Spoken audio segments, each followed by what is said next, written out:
Sexo e Destino, de André Luiz, segunda parte, capítulo 6.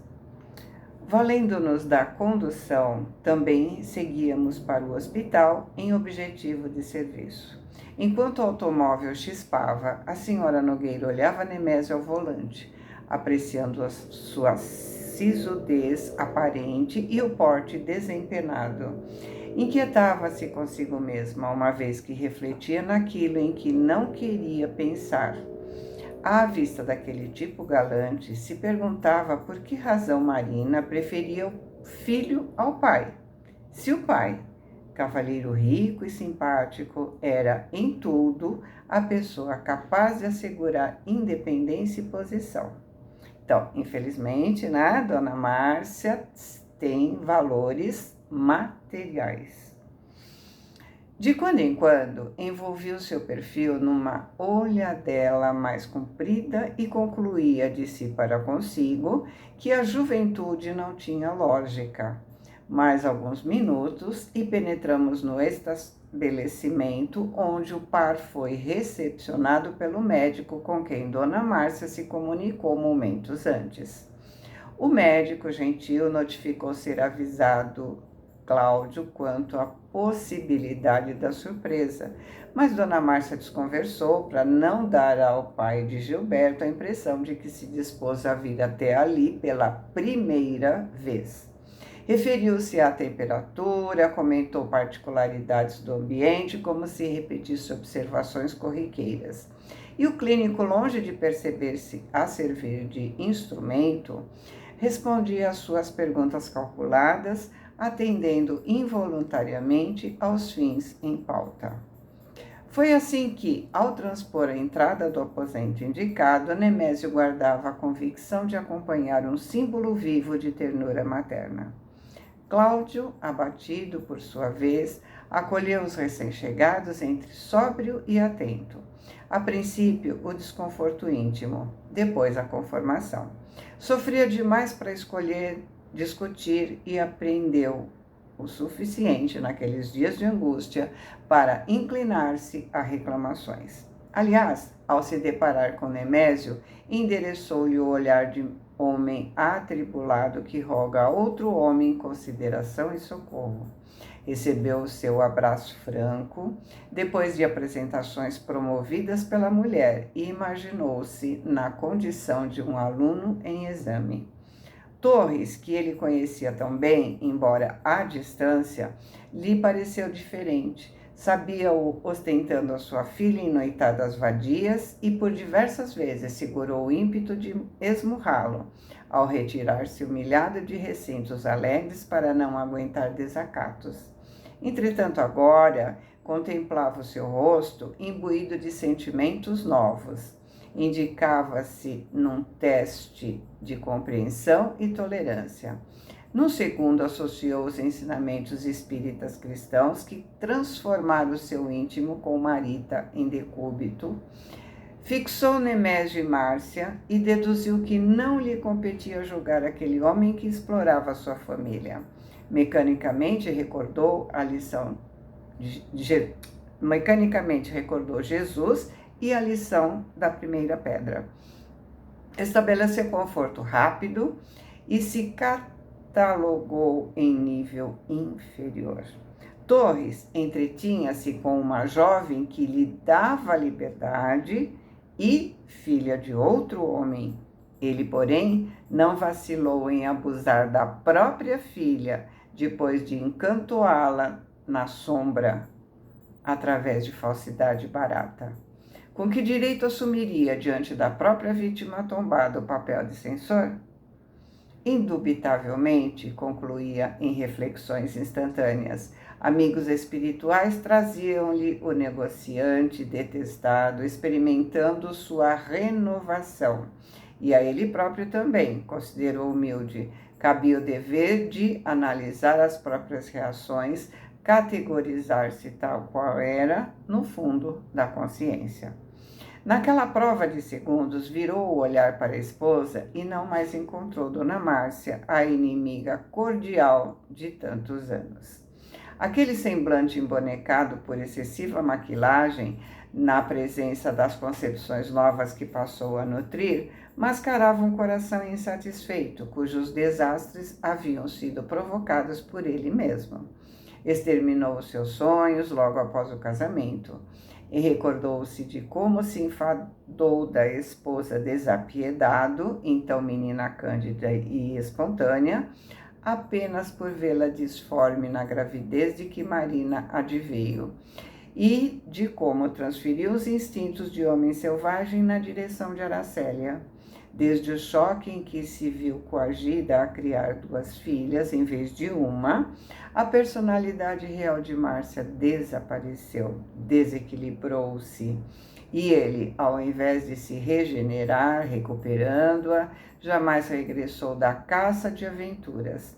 Como exigir contas da mulher se devia acusar-se? Nada lhe impedia fugir do autoexame, abraçando conversas triviais.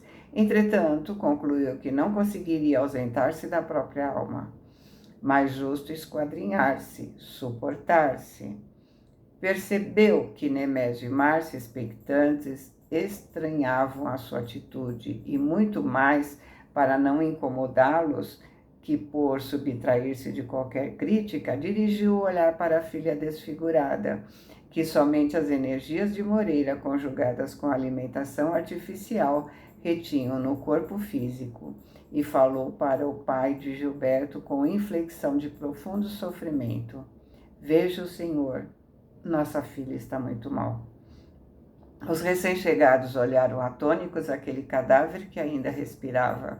Dona Márcia se sentiu esmagada de assombro, mesclado de piedade, mas se reprimiu. Torres, por sua vez, apertou os dedos contra as palmas das mãos, num gesto peculiar de nervosismo. A moça descarnada devolvia-lhe a imagem de Beatriz. Recuou automaticamente, procurando o pai de Marina a fim de exprimir-lhe amizade, mas deparou com Cláudio de lenço no rosto, tentando em vão conter o pranto que escorria no queixo peludo. A senhora Nogueira fez as honras, embora abalada, não somente ao registrar a decadência da pupila, mas também ao testemunhar a inesperada sensibilização do marido. Controlou-se o bastante para falar com desembaraço. Doseou as palavras que ouviu do médico, respeitando o pesar do esposo.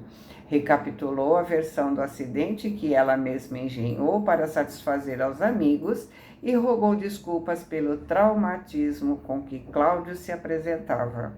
Confessava-se também machucada, observou polidamente. Mas ao ver o marido subjugado pelo desgosto, não teve outro recurso senão reabilitar a própria resistência, a fim de que não faltasse comando à situação. O esposo, em lágrimas copiosas, compreendeu que ela mentia para impressionar e que enfileirava frases bem postas no intuito de dar a entender que não arredava o pé do hospital. No entanto, não rebateu suas afirmativas. Limitava-se a chorar em silêncio, em lugar da indignação a que se rendia em outros tempos, quando havia fingir, penalizava-se agora. Imaginava-se na posição do viajante que tinha espalhado farpas em todo o caminho, por onde seria fatalmente levado a regressar. Ou seja, ele entendeu que o plantio é livre, mas que a colheita é obrigatória. Confirmando suas impressões, Dona Márcia levantou-se e, contendo a repugnância que o cheiro desagradável do leito lhe causava, ajeitou os travesseiros da filha inanimada, derramou algumas palavras de carinho e, verificando que Nemésio se mantinha constrangido no ambiente que as exalações do processo renal provocava, clamou ao regresso. Não seria lícito reter o Sr. Torres por mais tempo, alegou. Quanto a ela, que Cláudia a esperasse, voltaria mais tarde. Despedidas e protestos de solidariedade surgiram à tona. O irmão Félix, presente, seguiu o encontro em todas as minúcias e ponderou que se eu voltei ao estabelecimento em objeto de serviço, pela mesma razão me aconselhava o retorno ao lar de Nemésio a fim de socorrer Marina, cujo problema obsessivo se agravava. Porém, acrescentou que conviria acompanhar ambos os visitantes de maneira a estudar suas reações, com fins de auxílio. Aboletei-me no carro para a volta. Torres, dominando-se, escolheu o caminho mais longo, em marcha lenta. A tortura de Nogueira provocava-lhe falsas impressões. Comparando-se com ele, qualificava-se por homem de rija têmpera, que dias antes assistiu à morte da própria companheira sem quebrar-se, ao passo que o pai de Marina se derretia ao pé de uma filha adotiva, cuja situação, naquela hora, pedia a tranquilidade do necrotério. De vez em vez, deitava olhares furtivos para Dona Márcia, supondo compreendê-la melhor. A mãezinha daquela que pretendia desposar, perfeitamente comparável à filha em beleza e inteligência, não seria feliz junto daquele cavalheiro chorão. O comerciante esperto retomou as características próprias. A pouco e pouco esqueceu a menina acidentada e o bancário arrasado que classificava por maricão e passou a exaltar o encantamento do dia em curso, como se quisesse despertar Dona Márcia para a convicção de que se achava no alto, sob o patrocínio de um companheiro compreensivo e vigoroso, capaz de assegurar sua euforia. Indagou se ela frequentava os passeios cariocas mais estimáveis, referiu-se aos almoços suculentos do Paineiras, aos piqueniques da Pedra do Conde, aos banhos em Copacabana, à visita inigualável do Pico do Tijuca, nos dias ensolarados, onde o binóculo parecia trazer a restinga, a faixa de areia, né, de Marambaia, para dentro dos olhos. Dona Márcia conhecia todos os lugares mencionados quanto a palma de sua mão, mas fez-se de ingênua. Sabia de experiência própria que os homens da casta de Nemésio preferem as mulheres frágeis e acanhadas e que se voltem para eles com a qualidade das criaturas necessitadas de proteção. Declarou nada conhecer dos pontos mais frequentados da Guanabara, além do Pão de Açúcar, que visitou numa excursão, aliás, muito rápida, junto das filhas enquanto pequenas.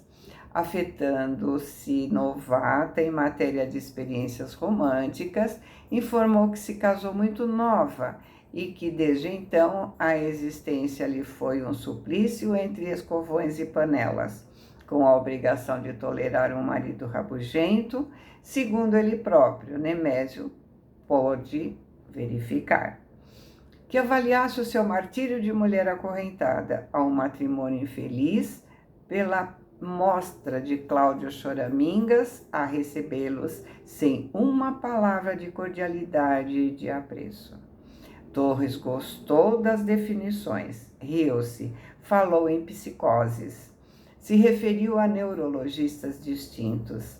Dona Márcia delineou um sorriso malicioso, olhou-o demoradamente e disse que era muito tarde para tratamentos, que havia muito tempo vivia separada do esposo, embora continuassem sob o mesmo teto.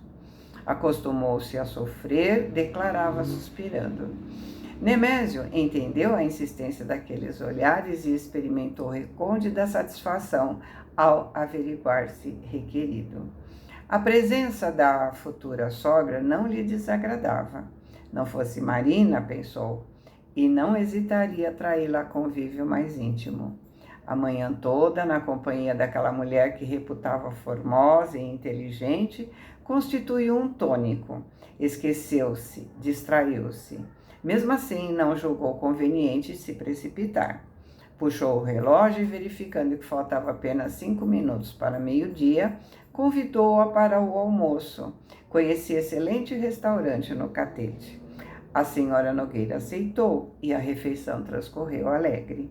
A convidada se esforçava em admitir as escolhas do anfitrião, de modo a compartilhar os seus pratos prediletos. Sóbria, acomodou-se à água mineral e no cardápio comeu pouco.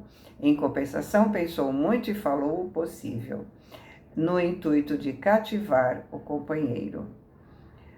Em dado momento, refletiu nos riscos a que Marina se expunha e, abemolando a voz, baixando o tom, né, provocou a deixa. Prevendo a despedida próxima, asseverou não desejar o encerramento daquele encontro feliz sem agradecer o seu devotamento à filha.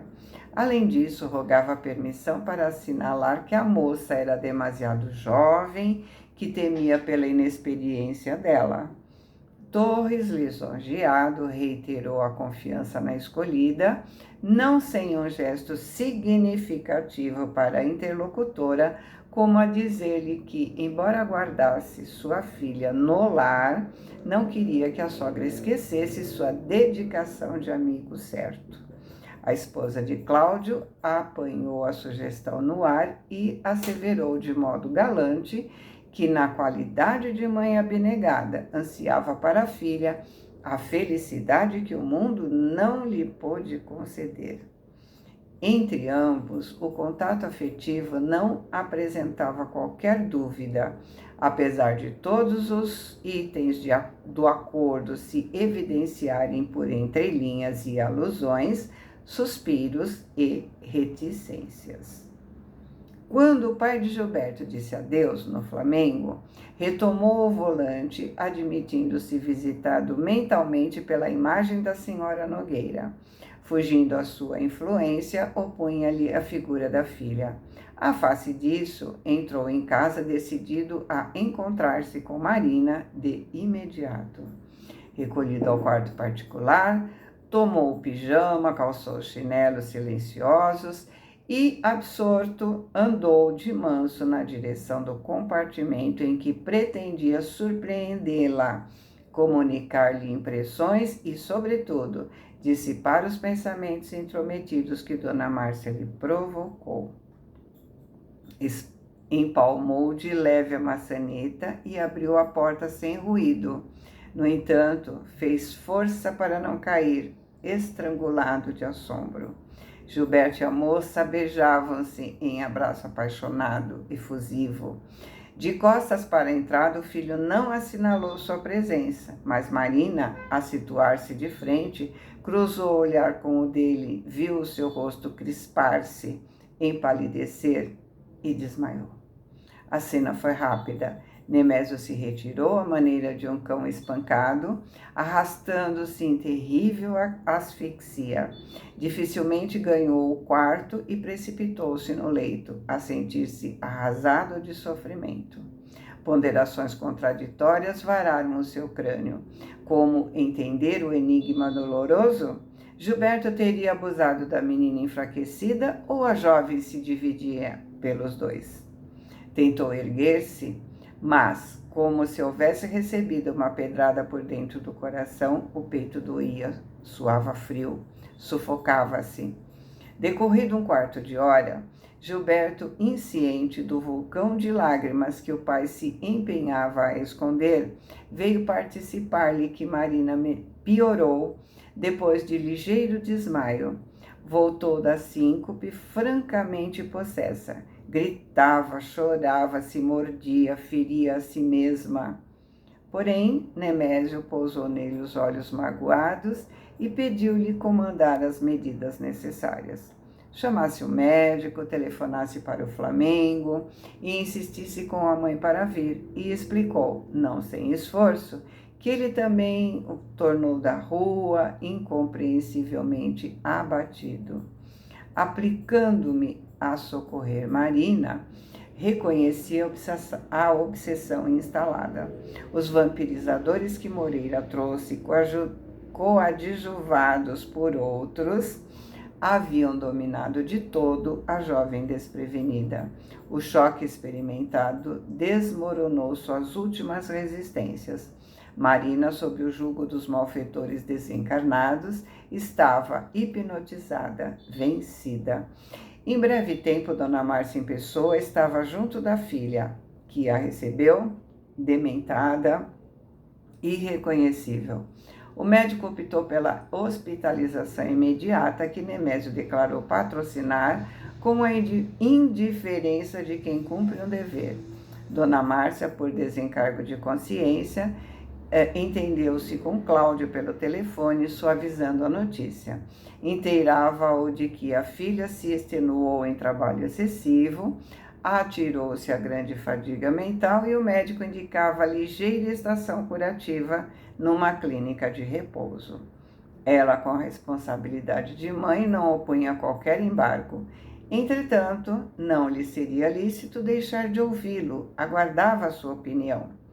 Nogueira não contradisse e Dona Márcia deu-se pressa em confiar Marina a estabelecimento psiquiátrico de nome, cujos portais a menina transpôs, inspirando cuidados e compaixão. Regressando à bela vivenda depois de 2 dias, encontramos Gilberto atarantado e infeliz, mas mais dedicado à moça que antes.